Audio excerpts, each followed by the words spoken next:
देखिए अजय जी, आपकी बात में दो बातें मुझे कहनी है। पहला ये कि अगर उत्तर प्रदेश सरकार ने इतनी व्यवस्था कर रखी है तो जो पीड़ादायक तस्वीरें मीडिया के माध्यम से पूरा देश देख रहा है, जिसमें कहीं छोटे छोटे बच्चे ब्रीफकेस पे सो रहे हैं, कहीं पर लोग रेल की पटरियों पर आके जान गंवा रहे हैं, या कहीं पर एक्सीडेंट में लोग मारे जा रहे हैं। अब तक 65 से ज़्यादा लोग उत्तर प्रदेश की सड़कों पर अपनी जान गंवा चुके हैं।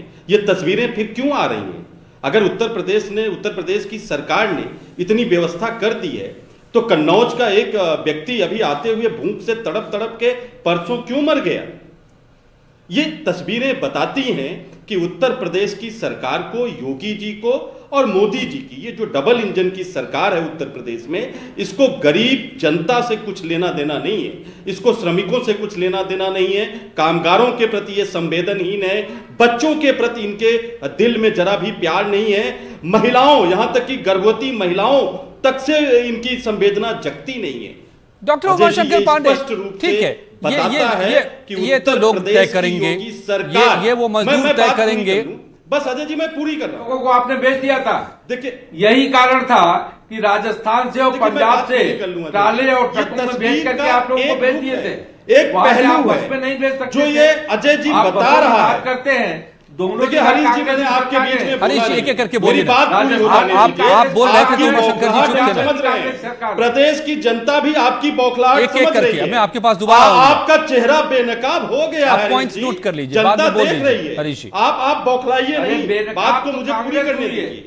ये अजय जी ये एक तस्वीर है जो इनकी अक्षमता को पूरा देश देख रहा है। दूसरी बात बसों की है, बसें भी आपके मीडिया के माध्यम से भी आप जो लगातार प्रोमो में चला रहे हैं, पूरे देश की जनता उन बसों की कतारों को देख रही है। उसके बीच में कहीं स्कूटर नहीं दिख रहा है उसको, एम्बुलेंस नहीं दिख रहा है उसको। हाँ, उत्तर प्रदेश सरकार के जो तमाम मंत्री, विधायक, प्रवक्ता उतर गए सरकार के पार्टी, वो बताता है कि दर्द बहुत तगड़ा है, चोट बहुत तगड़ी है, गरीबों की मदद अगर कांग्रेस कर रही है।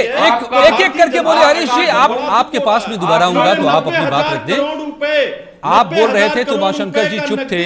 आप अपने पॉइंट्स नोट करके रख लीजिए सर, मैं आपके पास दोबारा आऊंगा। तब इनको शर्म नहीं आई, लेकिन हमारा जो गरीब डॉक्टर उमाशंकर पांडे, ओके, नहीं आप डॉक्टर उमाशंकर पांडे, आपको अच्छा मैं एक सवाल आपको, अगर गरीबों से इतनी हमदर्दी है तो मैं देख रहा हूं यूपी से ही हर रोज हमारे पास तस्वीरें आ रही हैं कि महाराष्ट्र ट्रक में भर भर करके चोरी छिपे लोग भाग कर आ रहे हैं और पकड़े जा रहे हैं। यूपी में उनको बिठाकर बसों में भेजा जा रहा है, यह भी तस्वीर हमने देखी है। तो क्यों महाराष्ट्र से आप बस में नहीं भेज रहे हैं? क्यों राजस्थान से उन्हीं को बस में भेज, आप सवार करके क्यों नहीं भेज रहे हैं? इनको राजस्थान में जब ताले पे पुलिस बैठा के भेज देती है, जवाब ले। हरीश जी आप प्लीज, आपके पास दोबारा आऊंगा तो आप अपनी बात रखिए। उमाशंकर जी का ये टाइम है। हरीश जी की बौखलाहट प्रदेश समझ रहा है, धैर्य बनाए रखिए, जवाब ले लीजिए। हमने पूरे देश से, महाराष्ट्र से, राजस्थान से, पंजाब से ट्रेनें चलाई हैं। तमाम सारे वीडियोस, तमाम सारे मीडिया खबरों में तो ट्रक में कैसे भरकर आ रहे हैं मजदूर, मैं नहीं समझ पा रहा हूं। कामगार ट्रेनों में बैठकर सोनिया जी को, राहुल जी को, तो ट्रक में कैसे आ रहे हैं मजदूर भर भर कर महाराष्ट्र से? कि इन्होंने हमको ट्रेन में टिकट दिया, बैठने की जगह दिया, खाने को खाना दिया, पीने को पानी दिया, बच्चों को दूध दिया। ये सब चैनलों के माध्यम से पूरे देश में वो तस्वीरें आ रही हैं। वो चाहे बिहार के लोग हो, चाहे उत्तर प्रदेश के लोग हो, चाहे राजस्थान के लोग हो, महाराष्ट्र के हो, पंजाब के हो, हर जगह उमाशंकर जी बहुत सुंदर आपने, उमाशंकर जी आप सुनिए कुछ तथ्यों के साथ बात कीजिए। मैं जो कुछ बोल रहा हूँ, राजनीति कौन कर रहा है? उमाशंकर जी आप सुन पा रहे हैं मुझे? जनता पार्टी मेरा सवाल सुन लीजिए। स्वयं प्रदेश के सामने बेनकाब हो गया है। उमाशंकर जी अगर आपने तय कर लिया है कि सिर्फ अपनी बात बोलेंगे, सवाल नहीं सुनेंगे, तो फिर इसका कोई जवाब नहीं है। लेकिन आज ही महाराष्ट्र में स्टेशन पर सैकड़ों लोग जमा हो गए, हजारों लोग जमा हो गए। कैसे जमा हो गए वो? अगर आप सबको भेज रहे ट्रेनों से, कैसे ट्रक में भर भर कर यूपी में पकड़े जा रहे हैं वो लोग? इसका भी तो जवाब दे दीजिए आप।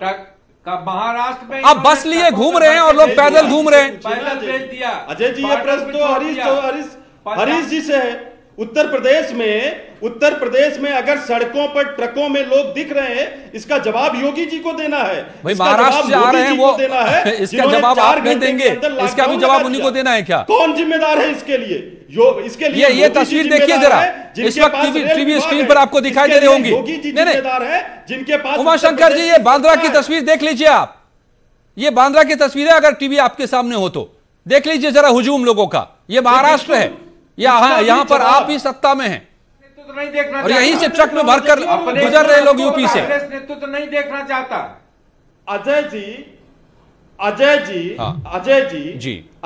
जी, आनंद विहार का जो घटना हम लोगों ने देखा और जो बांद्रा में देखा, वो भारतीय जनता पार्टी को इसका जवाब देना चाहिए। कैसे? इनका जो मीडिया शॉप है, जहां पर इन्होंने 500-500 लोगों को बिठा रखा है, फोटोशॉप। आनंद विहार दिल्ली में, बांद्रा मुंबई में जवाब बीजेपी दे, दोनों जगहों पर इनकी सरकार नहीं है। मैं नहीं समझ पा रहा हूं आपके फॉर्मूले को, जहां से ये विपक्ष को बदनाम करने की साजिशें करते हैं। एक जवाब आप इनका चेहरा उस मामले में भी बेनकाब हो गया है। हरीश जी जवाब एक दीजिए तो मैं आगे बढ़ते हैं।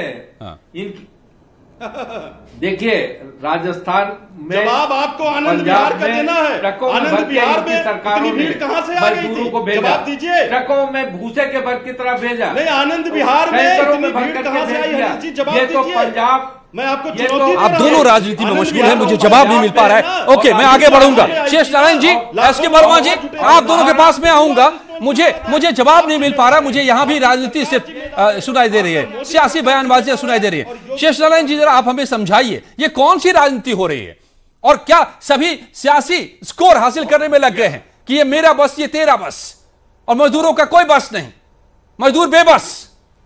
कांग्रेस का नेतृत्व है। बहुत घटिया राजनीति हो रही है। इन लोगों को जो ये लोग राजनीति कर रहे हैं, बीजेपी को हो चाहे कांग्रेस को हो, इन लोगों को पकड़ के इन बस जो चल रहे हैं लोग पैदल, इनके साथ 10-10 किलोमीटर रोज चलाइए, इनकी तबीयत झक हो जाएगी। दिमाग खराब है इन लोगों का। किस तरह से पॉलिटिक्स कर रहे हैं? मतलब बताइए, लोग पैदल जा रहे हैं, पाँव में छाले, 5-5 साल की बच्चियां। अब ये लड़की की साइकिल से देखा, दरभंगा पहुंची 7 दिन में गुड़गांव से। तो इसमें चाहे सूरत की सरकार हो, चाहे अहमदाबाद की सरकार हो, और चाहे बंबई की सरकार हो, चाहे दिल्ली की से, चाहे नोएडा, ग्रेटर नोएडा की, ये सारे लोग अपनी ड्यूटी में फेल हो रहे हैं और गरीब आदमी को मजाक का विषय बना दिया। इन लोगों ने पकड़े गए, क्या इनकी शब्दावली है इनकी भाई। वो लोग यहाँ से भाग क्यों रहे हैं? भागने क्यों दिया? प्रधानमंत्री ने सीधा कहा था कि आप लोग अपने घरों में रहिए, जहाँ है वहाँ रहिए, वहीं आपको खाना पहुँचाएंगे। और हम तो देख रहे हैं यहाँ लोग भीख मांग रहे हैं सड़कों पे। इन लोगों को शर्म नहीं आती कि मतलब राजनीति, इसीलिए महात्मा गांधी ने इस देश में राजनीति कराया था, अंग्रेजों से जान छुटवाई थी कि राजनीतिक नेता आएंगे, जिम्मेवारी से काम करेंगे और गरीब आदमी का दर्द पहचानेंगे। ये लोग कलफदार कुर्ते पहने बैठे हुए दफ्तरों में, इनको चलाओ पैदल सबके साथ। चलो, हर एमएलए एमपी को कंपलसरी करो कि चलो 20-20 किलोमीटर चलो इनके साथ, दिमाग सही हो जाएगा इनका। ये लोग गैर जिम्मेदार लोग जो हैं, पूरी की पूरी पॉलिटिकल बिरादरी पे जाए, मैं लानत भेजता हूँ इन लोगों पे। वो लड़के, जिस तरह से बच्चे तड़प रहे हैं, हम तो यहाँ देख रहे हैं नोएडा में बैठे हुए, और ये लोग उसमें पॉलिटिक्स खेल रहे हैं। और बीजेपी को भी अगर उसमें ऑटो रिक्शा के नंबर थे तो उनको निकाल दीजिए। 800 बसें खड़ी क्यों नहीं ले रहे हैं आप?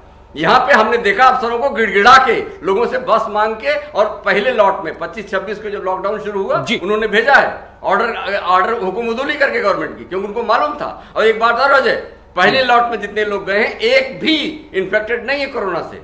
उस वक्त क्यों नहीं भेज दिया इन्होंने? तो ये सारी की सारी पॉलिटिकल बिरादरी गैर जिम्मेदार है, और इन लोगों में किसी की शेयर फेलियर सबका, और सब सियासत में लगे हुए हैं। सवाल उन मजदूरों का है वर्मा साहब, उनका क्या होगा? उनका कौन ख्याल रखेगा? वो कैसे घर पहुंचेंगे?